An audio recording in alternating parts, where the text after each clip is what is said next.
Olá, hoje a gente vai mergulhar numa das leis mais sutis do poder. A ideia aqui não é usar força bruta, mas sim ter controle. É sobre orquestrar as coisas de um jeito que os seus adversários, por vontade própria, acabem caindo direto na sua armadilha. E tem uma citação do Otto von Bismarck que resume isso perfeitamente. Tá aqui a essência da nossa conversa de hoje. É sobre ter a paciência de esperar o momento certo, sabe? Não reagir no impulso, mas sim atrair o alvo para o seu território e jogar com as suas regras. É a grande diferença entre ser só mais uma peça no tabuleiro e ser o mestre que controla o jogo inteiro. Para a gente entender isso na prática, nossa história começa lá em 1814, no Congresso de Viena. Imagina a cena. As maiores potências da Europa estão lá, festejando e redesenhando o mapa do continente. Mas tinha uma sombra gigante pairando sobre todo o mundo. E que monstro, hein?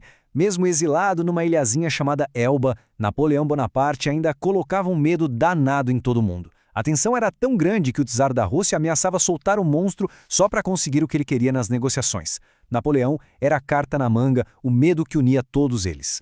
Só que no meio desse pânico todo, uma figura se destacava pela calma. Charles Maurice de Talleyrand. E essa tranquilidade dele não era por falta de informação, não. Pelo contrário, era conhecimento puro. Ele parecia saber de alguma coisa que ninguém mais sequer imaginava. E aí, o impossível aconteceu. Em fevereiro de 1815, Napoleão simplesmente escapa. E não foi uma fugidinha de madrugada, não. Foi à luz do dia, passando bem debaixo do nariz da vigilância britânica. Em menos de um mês, ele marcha até Paris, pega o trono de volta e é aclamado imperador mais uma vez. A Europa inteira ficou de queixo caído. Essa volta do Napoleão deu início a um período que ficou conhecido como os 100 dias. Por um momento, parecia que a águia tinha mesmo voltado para o seu ninho.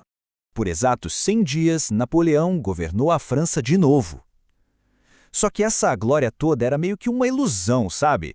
O país estava quebrado, completamente esgotado depois de anos e anos de guerra.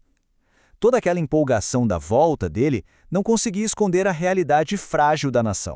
E o fim chegou, e chegou de um jeito rápido e brutal. Em junho de 1815, na Batalha de Waterloo, Napoleão foi derrotado de forma definitiva. Dessa vez, não tinha mais volta. Seus inimigos aprenderam a lição e mandaram ele para bem longe, para a ilha de Santa Helena, de onde ele nunca mais sairia. A história parece simples, né? Napoleão tentou, falhou, foi derrotado. Fim. Mas e se essa não for a história de verdade? E se essa volta dramática e a derrota final do Napoleão não foram só consequência da ambição dele, mas parte de um plano muito maior, orquestrado por outra pessoa? Pois é, a verdade é que a fuga de Napoleão não foi um acidente. Ela foi facilitada pelo mestre manipulador que agia nos bastidores, o Talleyrand. O objetivo dele não era ver a glória de Napoleão, mas sim a sua destruição completa e final. E essa tabela aqui mostra perfeitamente a diferença entre os dois. De um lado você tem o Napoleão, o jogador agressivo, que reage a cada oportunidade com uma energia absurda, sempre buscando a vitória imediata. Do outro, o Talleyrand, o mestre do jogo, calmo, estratégico, pensando lá na frente, direcionando os acontecimentos.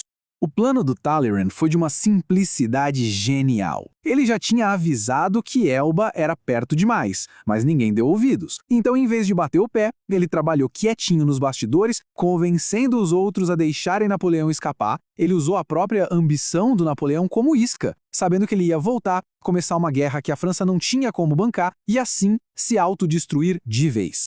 Essa frase de um diplomata da época resume tudo, né?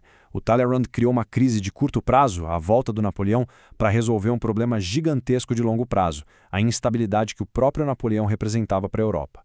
Ele usou o monstro para se livrar do monstro. Essa história toda revela um princípio fundamental.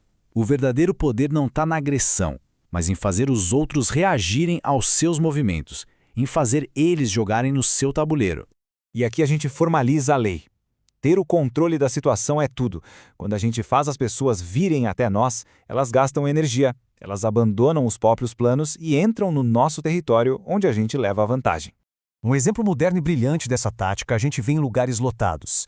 Placas com esse aviso parecem estar ali para ajudar, mas a psicologia por trás delas é muito mais esperta.